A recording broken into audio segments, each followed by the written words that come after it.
2-1 মাস পরেই গ্রীষ্মকাল শুরু হয়ে যাচ্ছে বন্ধুরা।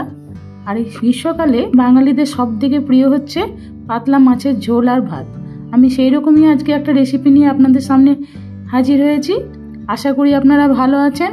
আমার আজকের রেসিপি গন্ধরাজ লেবু আর মৌরি বাটা দিয়ে ভেটকি মাছের পাতলা ঝোল। আপনারা রেসিপিটা দেখতে থাকুন, আশা করি আপনাদের ভালো লাগবে। আমরা বেশিরভাগটা সময় ভেটকি মাছের ভাপা, দই ভেটকি, ভেটকি পাতুরি, ফিশ ফ্রাই এইসবই খেয়ে থাকি, কিন্তু এই পাতলা ঝোল খেতে বন্ধুরা অপূর্ব লাগে। আজকে আমি যে পাতলা ঝোলটা বানাচ্ছি একদম খুব কম তেল মশলা দিয়ে। এখানে আমি 1 চামচ মৌরি আর 1/2 চামচ গোলমরিচ একটু ড্রাই রোস্ট করে নিলাম। এরপর ওই ফ্রাইং প্যানেই আমি পরিমাণ মতো তেল দিয়ে দিলাম মাছ ভাজার জন্য।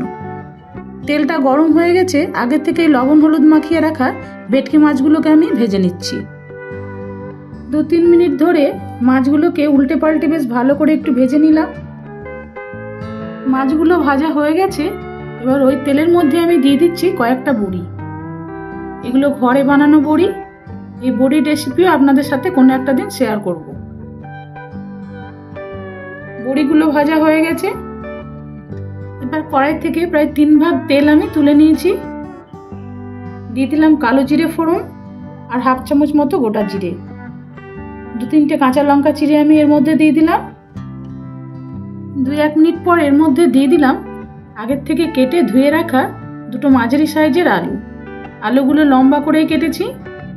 2-1 মিনিট আলুগুলো ভেজে নিয়ে এর মধ্যে দিয়ে দিচ্ছি পরিমাণ মতো হলুদ আর দিয়ে দিচ্ছি 1/2 চামচ মতো গ্রেট করে রাখা আদা। আপনারা চাইলে আদাটা বেটেও দিতে পারেন।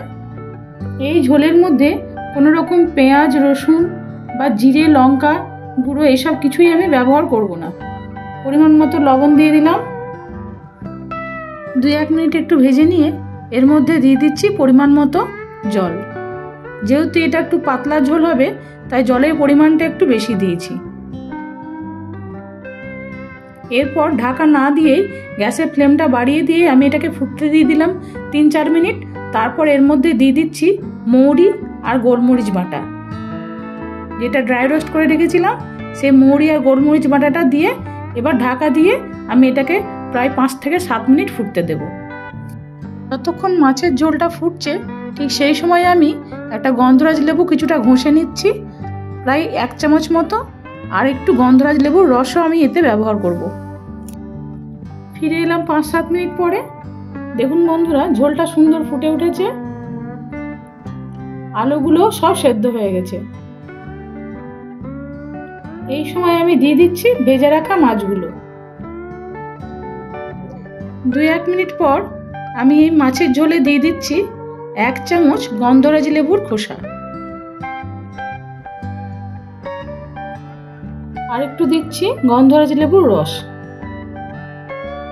এ প্রসঙ্গে বলে রাখি, যারা আমার চ্যানেলকে এখনো সাবস্ক্রাইব করেননি তাদের কাছে অনেক অনেক অনুরোধ রইল আমার চ্যানেলটিকে সাবস্ক্রাইব করার। ঝোল ফুটে উঠেছে। এবার এর মধ্যে ভেজে রাখা বড়িগুলো দিয়ে আমি রেসিপিটা সম্পন্ন করলাম। আমার এই আজকের রেসিপি আপনাদের কেমন লাগলো বন্ধুরা আমাকে একটু কমেন্ট করে জানাবেন। ভালো লেগে থাকলে লাইক করবেন, শেয়ার করার জন্য অনেক অনেক অনুরোধ রইল। সবাই ভালো থাকুন, সুস্থ থাকুন। আবার অন্য কোনো রেসিপি নিয়ে আপনাদের সামনে একদিন ফিরে আসব। নমস্কার।